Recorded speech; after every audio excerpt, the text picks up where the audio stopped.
Bonsoir DMJ. Déjà, je tiens à vous remercier pour votre émission qui aujourd'hui sensibilise beaucoup de monde. Et merci aussi à la communauté DMJ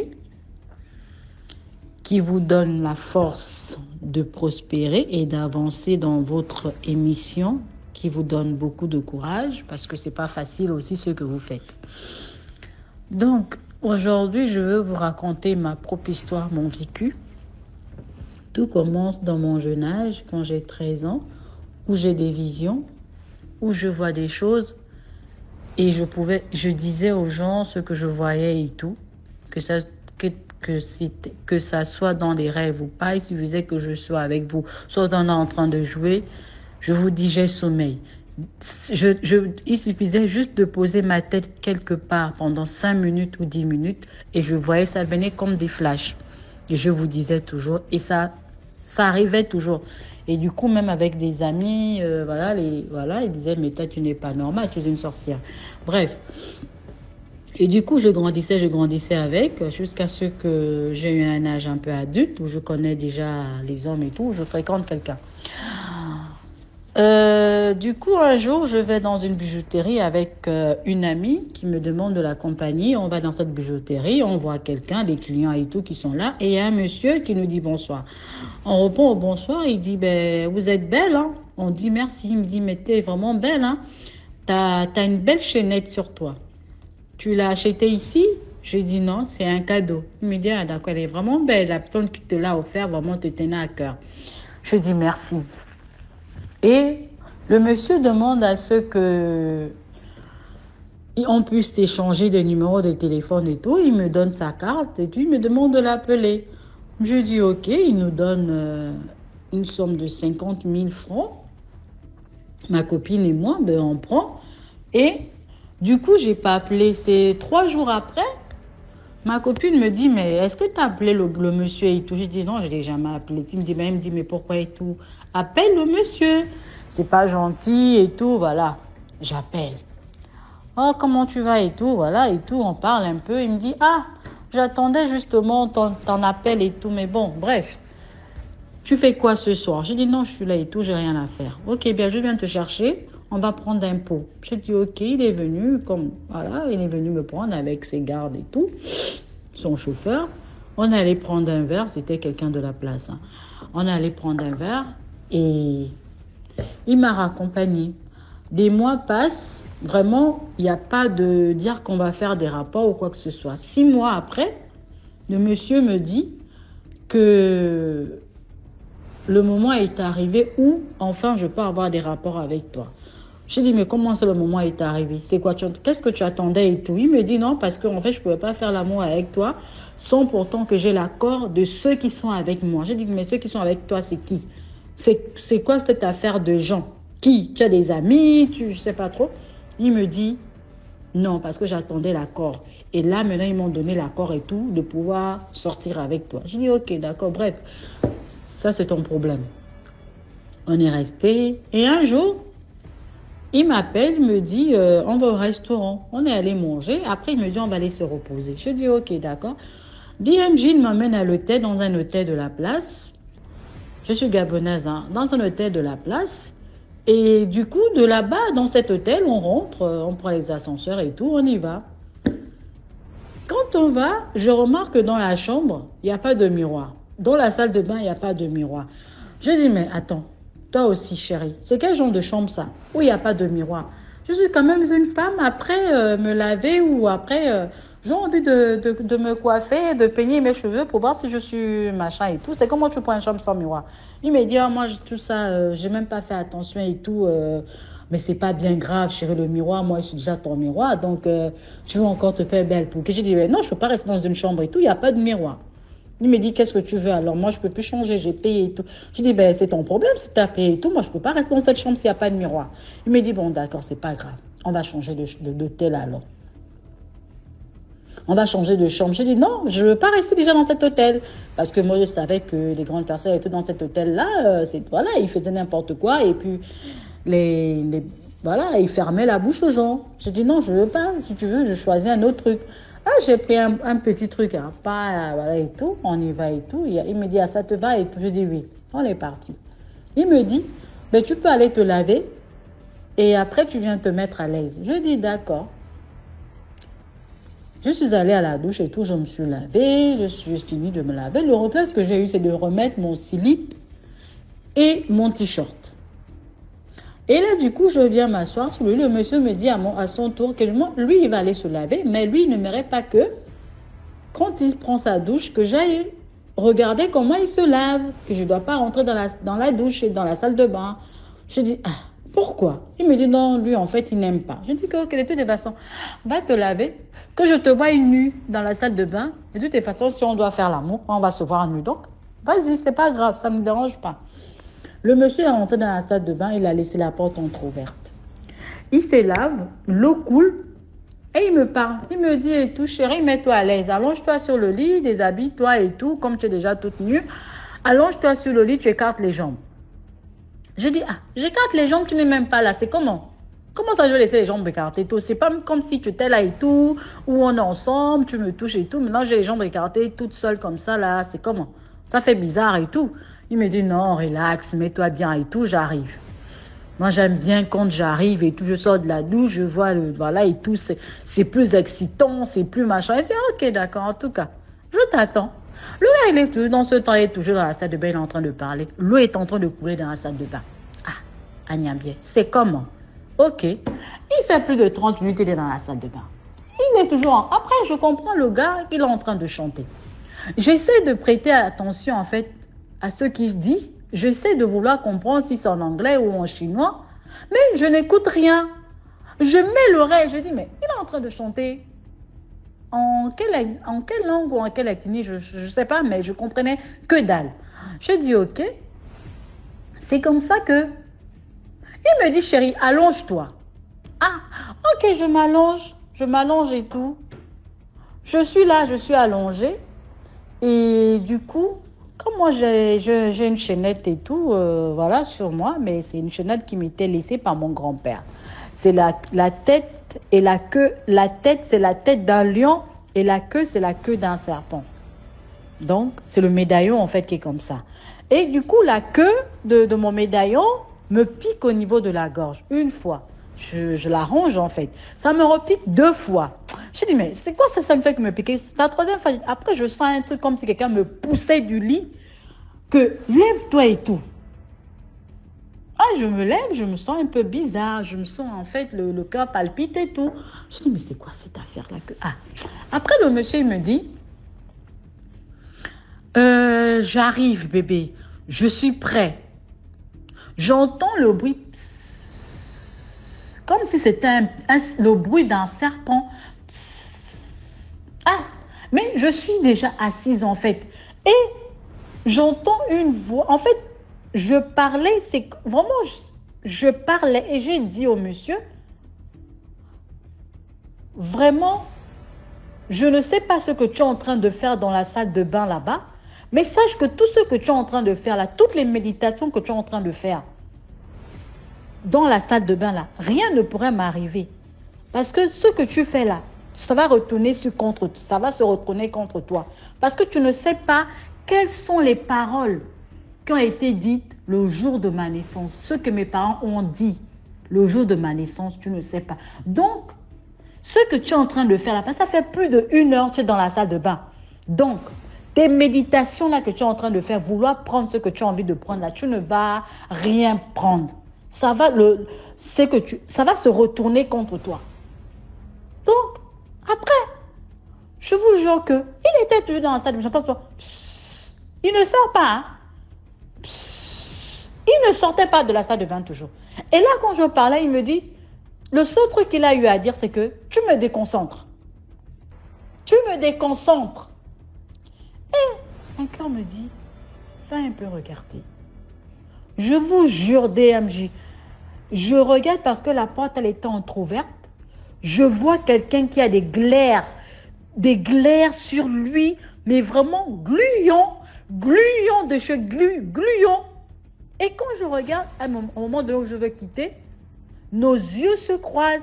Et là, je regarde les yeux du gars, on se croise. Ses yeux sont tout rouges. Je vous jure, tout rouge. Au point où on ne voit plus le blanc de l'œil. Je quitte. Je panique. Le monsieur, le temps de se ressaisir et de revenir en lui, parce que je pense qu'il était déjà en train de partir. Il était dans un autre monde où il s'est transformé en serpent. Et il se transformait parce que le gluon qu'il avait sur lui, je vous jure que c'est pas possible. Et ses yeux étaient devenus tout petits et rouges. Au niveau de ses mandibules, ça gonflait. Ah! Le gars, il sort là-bas, il est furieux parce qu'il a pris un moment, il a pris, je crois, 5 à 10 minutes le temps de revenir en lui. Il sort dans la salle de bain, il est furieux. Je t'ai bien dit de ne pas rentrer dans la salle de bain. Pourquoi tu es rentré? Je t'ai dit que je n'aime pas quand je me lave. Quelqu'un rentre dans la salle de bain. J'ai dit, ah, excuse-moi. Moi, je suis venue juste regarder qu'est-ce que tu étais en train de faire parce que je me suis dit, mais comment depuis tout ce temps, quelqu'un est dans la salle de bain qui ne sort pas? Pourtant, tu as fait plus d'1 heure dans la salle de bain. Je t'attends, tu me demandes d'écarter les jambes et tout, mais tu es dans la salle de bain. Toi aussi, chérie, qu'est-ce qu'il y a? Après, il me dit, tu es une sorcière. Tu m'as anéanti. Tu m'as anéanti. Et pourquoi tu m'as dit ces choses-là que tu as dit tout à l'heure? Que peu importe ce que je ferai et tout, cela se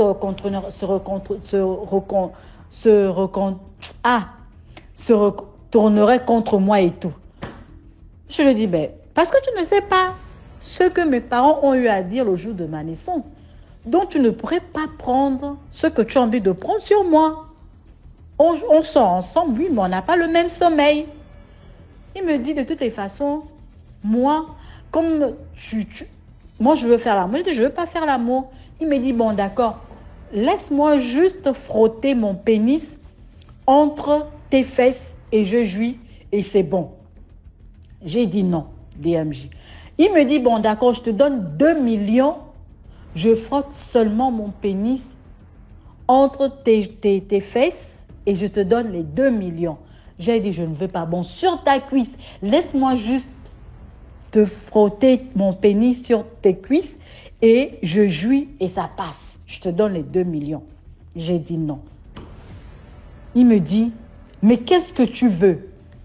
Parce qu'une fille pauvre comme toi, on te propose 2 millions, tu refuses. Je dis, mais je ne veux pas. Il me dit, il y a un truc qui est en toi qui est en train de me ralentir. C'est comme ça qu'il appelle son garde de venir parler avec moi, d'accepter de prendre les 2 millions, je vous jure. J'ai dit, je ne veux pas les 2 millions. Je préfère être pauvre. Il a insisté. Ils ont insisté, ils ont fermé la porte de la chambre DMJ. Je ne sais pas, comme on dit, quand ce n'est pas ton tour ou ce n'est pas ton jour, Dieu est avec vous. Dieu est avec vous. C'est comme ça qu'il a reçu un coup de fil. Je ne sais pas qui a appelé, qu'est-ce qu'on lui a dit. Il a parlé au téléphone, mais il est resté à un moment donné. Comme ça lui a carrément anéanti. Je ne sais pas. Il est devenu tout. Je ne sais pas. Il a pris 5 000 francs. Il m'a remis, il m'a dit, prends ça pour le taxi. Je t'appelle. Il a fait je suis partie, je n'ai pas pris les 5 000 francs. J'ai laissé 5 000 francs. Je suis partie. Il a fait 1 semaine, il ne m'a pas appelé, DMJ. 2e semaine, il me rappelle, il me dit au téléphone, tu es une sorcière. Qui tu es même? Qui tu es? Je dis, mais je suis moi. Je suis moi, je donne mon nom, je dis, je suis moi. Il me dit, ok, comme tu veux me défier, tu vas voir ce qui va t'arriver. DMJ, j'ai commencé à faire des songes bizarres où je vomissais le caca. Je vomissais le caca. Je mettais ma main comme ça pour gratter la langue pour enlever le caca. Quand je me levais le matin, j'avais la bouche pâteuse. Vraiment, avec une petite odeur bizarre. Je me disais, c'est quoi ça? C'est quoi ce genre de rêve? C'est quoi ce genre de rêve? C'est pas 1 fois, c'est pas 2 fois. Je dis, ok. J'ai laissé tomber. Je fais un autre rêve où je vois le monsieur qui vient me donner une enveloppe d'argent. Comme ça, dans une enveloppe kaki, il y avait l'argent dedans. Et dans le rêve, on me disait, ne prends pas l'argent, ne touche pas. Si tu prends cet argent, c'est que tu donnes ton âme. ne prends pas cet argent. Mais j'entendais toujours la voix de mon grand-père. Ne prends pas cet argent. Et je me réveille en sursaut. Je dis, mais c'est quoi cette affaire d'enveloppe avec l'argent? Et 3 jours après, le monsieur arrive. Je disais à ma mère que j'ai fait un rêve où un monsieur me donnait une enveloppe d'argent. Mais si quelqu'un vient ici à la maison te remettre l'argent, ne prends pas cet argent. Laisse-le, je ne sais pas, demande de poser sur la table, mais ne touche pas à ça. Ma mère a dit, ok, d'accord. Et le monsieur est arrivé, oh bon, il m'a appelé ce jour-là, je me rappelle, j'étais avec des amis. Je lui ai dit, non, je ne suis pas chez moi et tout. Peut-être qu'il pensait que je mentais, je n'étais pas chez moi. Il est arrivé à la maison, il a dit à maman, oui, j'ai appelé, elle m'a dit qu'elle n'était pas là, qu'elle ne tardait pas à arriver. Je pensais qu'elle était déjà là. C'est comme ça que le monsieur est arrivé, il a donné ma mère l'argent. Ma mère lui a dit de déposer l'argent sur la table. Il a déposé l'argent sur la table. Il a dit, il faudrait que votre fille elle-même prenne l'enveloppe. La maman a dit, ok, d'accord, papa, merci, hein, au revoir, il est parti. Je suis rentrée, j'ai trouvé l'enveloppe sur la table, l'enveloppe kaki. Je n'ai pas touché cet argent, pas du tout. Je n'ai pas pris cet argent. C'est comme ça que je dors. Le monsieur toujours me dit, tu vas voir. Comme tu veux me défier, tu vas voir. Le lendemain, ma grand-mère a dit à ma mère, cet argent-là, il faut prendre. Ma grand-mère, elle a pris l'argent, hein. Elle a dit, il faut faire ça, il faut faire ça. Avant de prendre l'argent, elle a mis le sel dessus. Elle a mis une pincée de sel. Elle a mis le sel, elle a parlé en langue. Elle a mis le sel, elle a parlé en langue. Et elle est allée derrière la maison. Elle a fait elle a pissé sur l'argent. Elle a pissé, elle a dit que peu importe ce que la personne a eu à faire, je néantis c'est ce qu'il a eu à faire. Bon, voilà, elle a pissé dessus, elle a fait ce qu'elle a eu à faire. Et de là, elle m'a dit, toi, tu ne touches pas à cet argent-là. C'est passé, DMJ. C'est comme ça qu'un jour, ma mère, hein, le monsieur est arrivé, il a dit maman et tout, mais c'est comment votre fille, elle est dans la chambre. Mais il a tendu ma mère la main. Je vous jure que le monsieur, je vous jure que quand il a tendu ma mère la main, il a pris l'âme de ma mère. Ma mère a commencé à être malade. Ma mère a subi une première opération où les médecins ne comprenaient pas d'où ça venait. Elle a commencé à avoir mal au ventre. Mal au ventre. Ma mère a dit, c'est comme moi je n'ai jamais eu mal au ventre. C'est passé DMG. On l'a opéré ma mère une fois. Le monsieur me dit toujours, tu vas voir. Comme tu veux me défier, tu vas voir, DMG. Une fois, ma mère passe au bloc. 2 fois, ma mère passe au bloc. 3 fois, DMJ. La 4e, je ne savais pas vraiment que Dieu, je demande toujours Dieu pardon parce que DMJ, un jour, je fais un rêve. Je fais un rêve où je vois ma mère dans le rêve qui vient me faire du mal. Elle est venue vraiment me faire du mal. DMJ, dans le rêve, je me suis défendue et j'ai poignardé ma mère. Je l'ai poignardée au niveau de la côte et du coup, je lui avais cassé 3 côtes.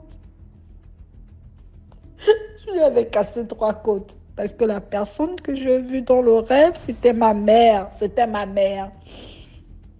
Et c'est comme ça que le matin, j'avais peur de dire à ma mère.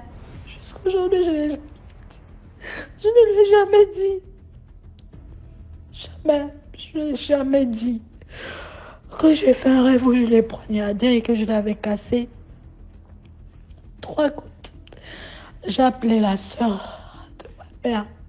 J'ai expliqué que voilà, j'ai fait ce rêve-là où j'ai fait mal à maman. Ça n'a pas tardé, DMJ. Ma mère est tombée malade. Où elle avait mal sur le point de côté. Elle avait mal. Elle avait mal. Fait les examens. Elle a fait les examens.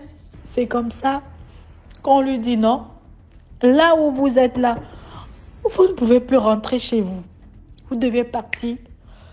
On doit vous interner parce que vous avez, au niveau des côtes, les côtes sont en train de pourrir.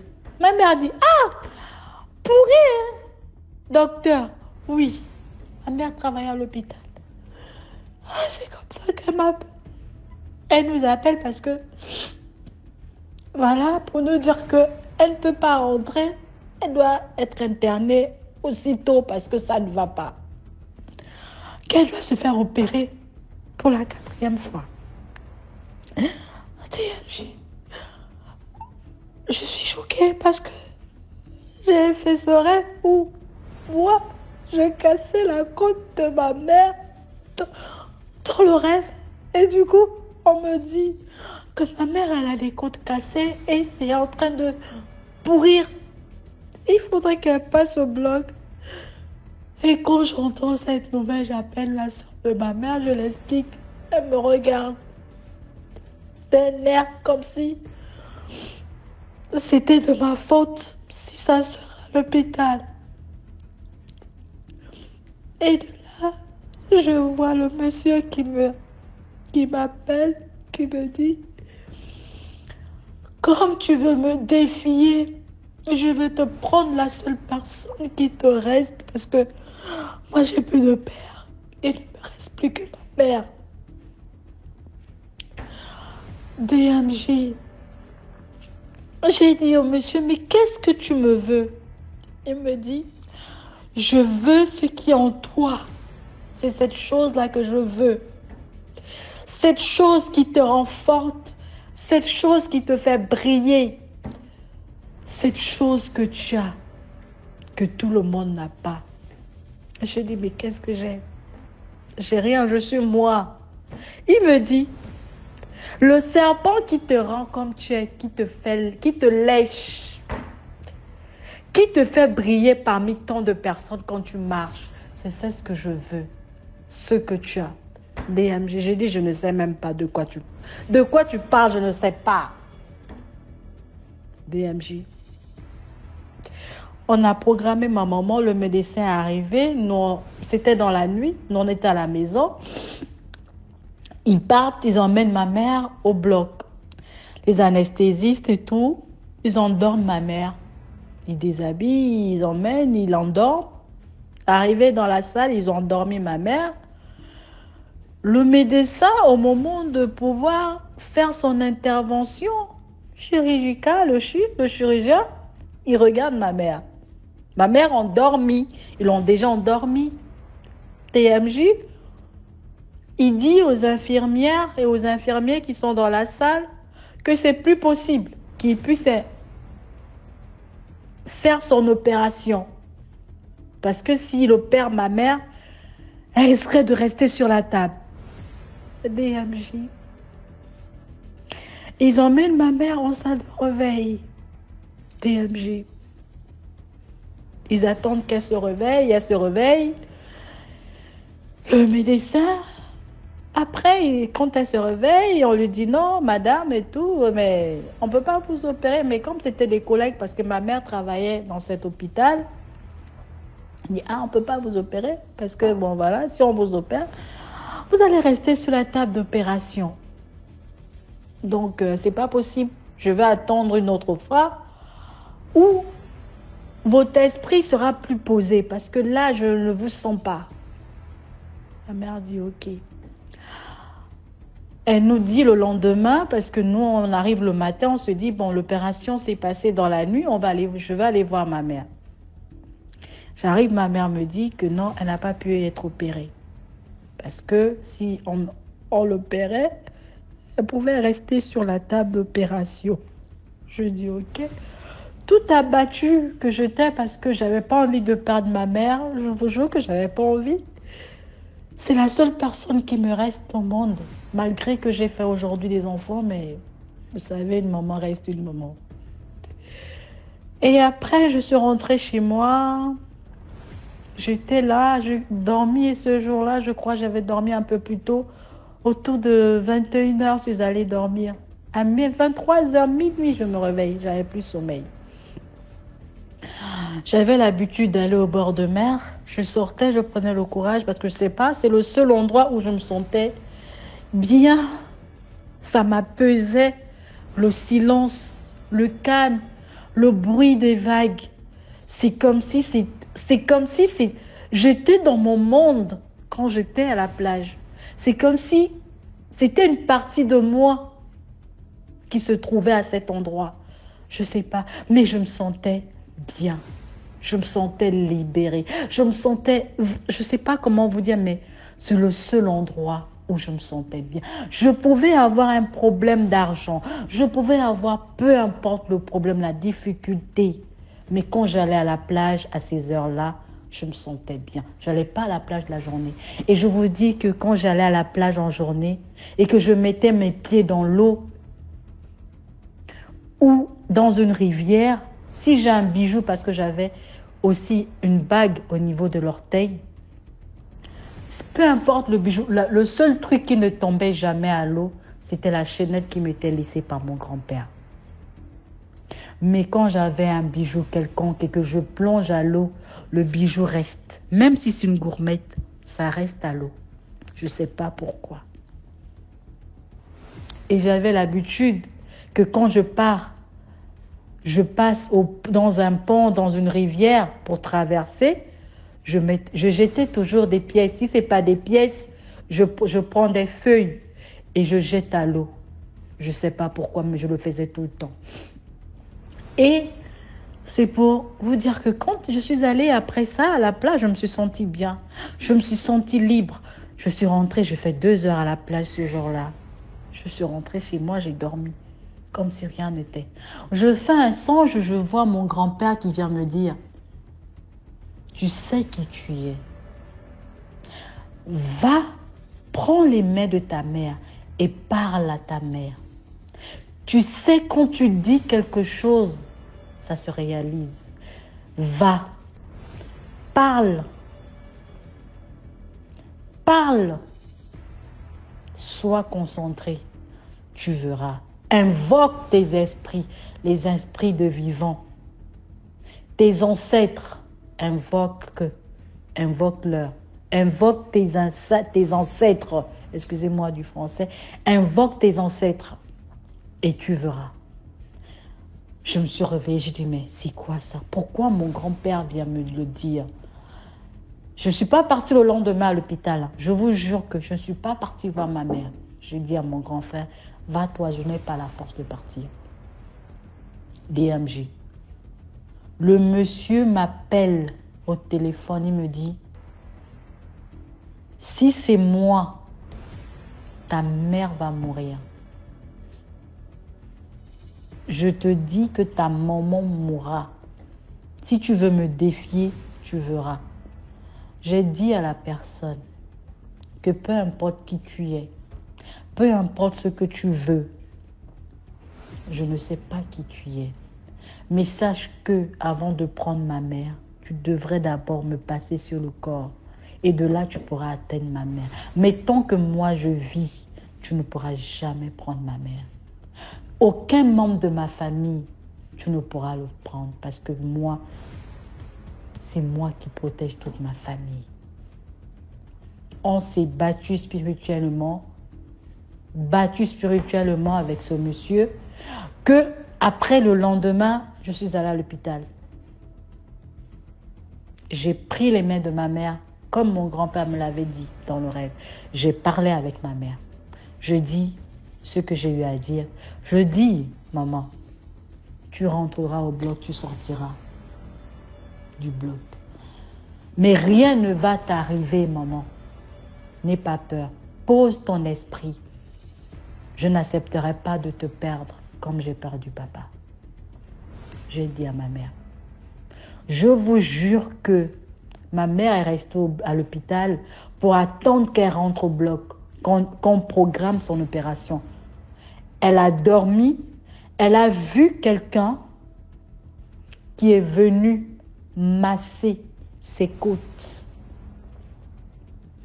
masser le corps tout son corps, toucher son ventre. Elle a vu comme les médecins, elle-même, elle me l'a dit, ma mère.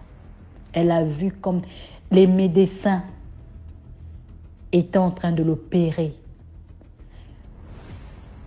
Après ce rêve qu'elle a eu à faire, je vous jure, DMJ, ma mère le matin, elle s'est sentie bien. Les médecins ont fait ils ont fait le dernier examen, l'échographie, la radio pour voir au niveau des côtes, parce qu'elle devait passer au bloc. On devait reprogrammer ma mère pour le bloc. Le médecin dit à ma mère, mais non, vous ne passez plus au bloc, vous sortez de l'hôpital. Vous n'avez rien. On ne peut plus vous opérer parce qu'il n'y a rien. La radio et l'échographie montrent qu'il n'y a rien. Ma mère dit, comment ça? Et c'est comme ça que ma mère nous appelle, qu'on aille lui récupérer à l'hôpital.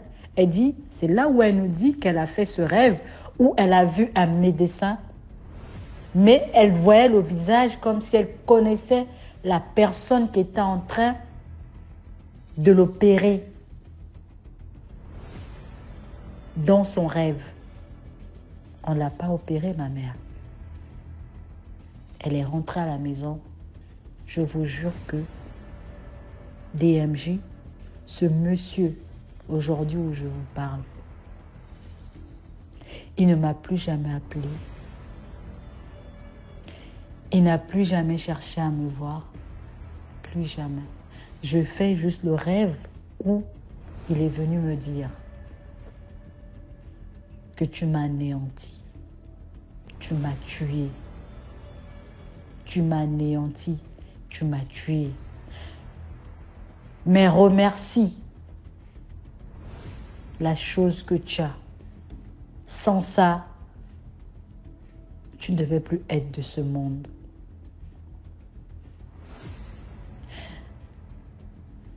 C'est juste pour vous dire que DMJ, on m'a toujours traité de sorcière, mais je ne suis pas sorcière. Je ne sais pas pourquoi. C'est-à-dire que parfois, je sens le danger arriver. Parfois, je peux dire, je vois quand ça peut arriver. Et cet homme-là, quand il me l'a dit, j'ai rigolé dans mon rêve. J'ai rigolé. J'ai rigolé. Et je gardais cette chaînette. Et après, j'ai demandé à ma mère que maman, la chaînette que papy m'avait donnée, c'est pourquoi? Ma mère me dit, je ne sais pas. Mais je sais que ton grand-père, avant de mourir, 3 jours avant, il avait enlevé sa chaînette qui était sur son cou. Il me l'avait donnée et en disant, maman, prends cette chaînette, tu la remettras à ta fille lorsqu'elle aura un âge plus avancé, parce que quand mon grand-père est mort, j'étais petite. Donc, elle ne pouvait pas me donner la chaînette parce que, vous savez, quand on est enfant, on joue et tout. Mais c'est quand j'ai commencé à être un peu l'âge de 15 ans, 16 ans, qu'elle me l'a donnée. Je vous jure que DMJ jusqu'à aujourd'hui, cette chaînette, je l'ai. C'est pour dire que quand on fait des rêves ou quand on nous donne un cadeau, parfois ce n'est pas forcément la sorcellerie. Parfois c'est quelque chose qui vient nous protéger de tout mal. C'est quelque chose qui protège la famille. Alors parfois, il faut bien garder ces choses. C'était celle-là ma petite histoire. Je vous remercie de m'avoir écouté.